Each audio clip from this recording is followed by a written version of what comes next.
5 solo movements that you can do to improve your butterfly guard that you can then train with a partner. I'll show you both. Number 1 is the arm drag. I'm going to plant a hand and grab an imaginary triceps. I'm grabbing behind the arm. I'm going to move my foot out. That's step 2. Step 3, I'm going to pull towards me and I'm going to scoot my weight out to the side here. So I'm pulling and I'm moving my hips. I don't want to pull the guy right on top of me. I want to pull him towards me and then move out of the way.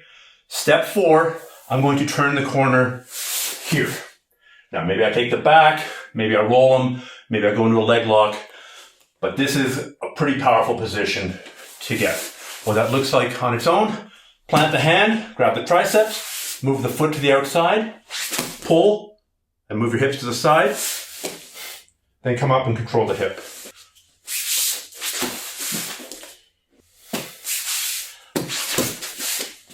So 1, 2, 3, 4. 1, 2, 3, 4. Now when you get more advanced, you're not going to put the hand on the ground. You're going to be doing other controls to control his arm.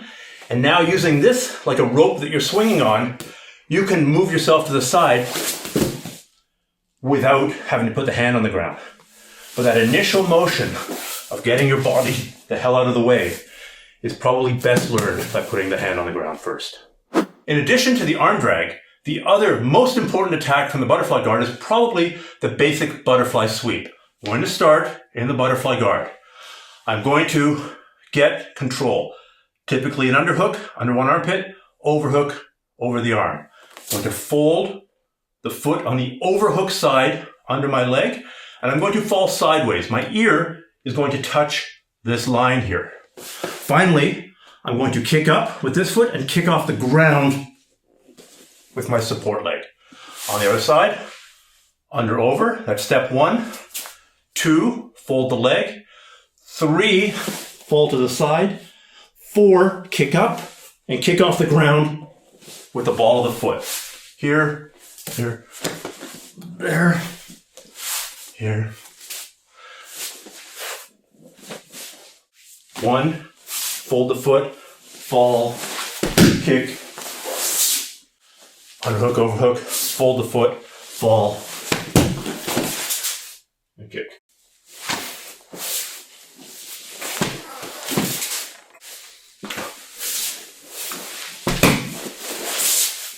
Number 3, the most important guard retention movement in the butterfly guard other than grip fighting.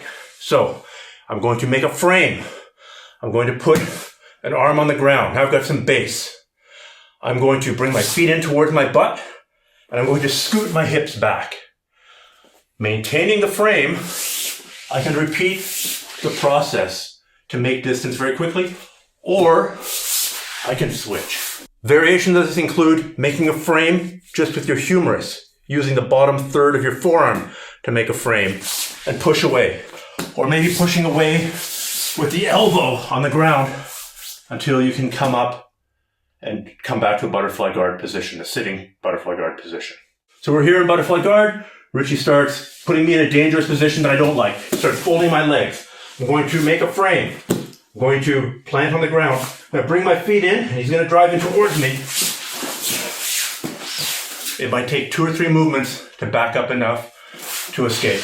Another example would be, we're here, he's controlling my leg, he's controlling my shoulder, and he's doing a Superman punch pass. This is obviously a very bad thing. Go again, please. We're here.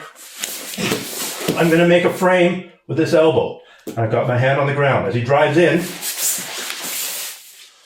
I escape back and reset my butterfly guard. The 4th movement is a forward sit-up, or as my friend Brandon Mullen likes to call it, the butt double, the double leg from the butt. When I start in butterfly guard, I'm going to fold one leg under the other, and I'm going to come forward here. Just sit back, extend the leg, fold the other leg under, rock forward, and come up. So training this on your own, it's going to look like this. So Richie's getting sick and tired of me pulling him forward with arm drags and trying to suck him into an over-under to sweep him. So he's giving me this backwards energy. I'm gonna be pulling him down, and when I feel this energy going back, I'm gonna fold the leg under, I'm gonna grab something, the knee or the ankle, and I'm going to come up and knock him forward while elevating this foot. This foot prevents him from standing up. It's also a pretty good entry into guard passing to pass his guard. Once again, this is predicated on me trying to pull him forward and him giving me this backwards energy.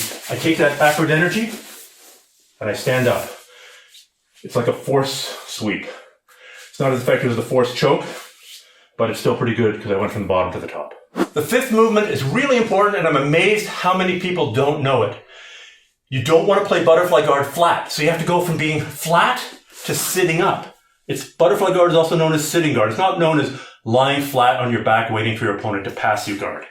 But if you end up flat here, what do? Step one is you pull. Typically, you're going to reach under his imaginary armpits and just pull him onto you to load him up on your insteps. Step two is to kick. Kick. Then I recoil and sit up. So it's a 3-step movement. Pull, kick, or push, and sit up. Pull, kick, recoil, and sit up. In this example, Richie has forced me flat and he's pinning me. I can't just sit up here. It's too much weight on my chest. I'm going to grab something, typically his armpits. I'm going to pull him slightly onto me. I want to load him up onto my insteps. Now I'm going to kick away and I'm going to sit up. If his head stays down, there's all kinds of chokes I can go to. I can go to the over-under. But the movement is pull, push, sit up. Pull, load him onto me, push, sit up. Over here, just force me down.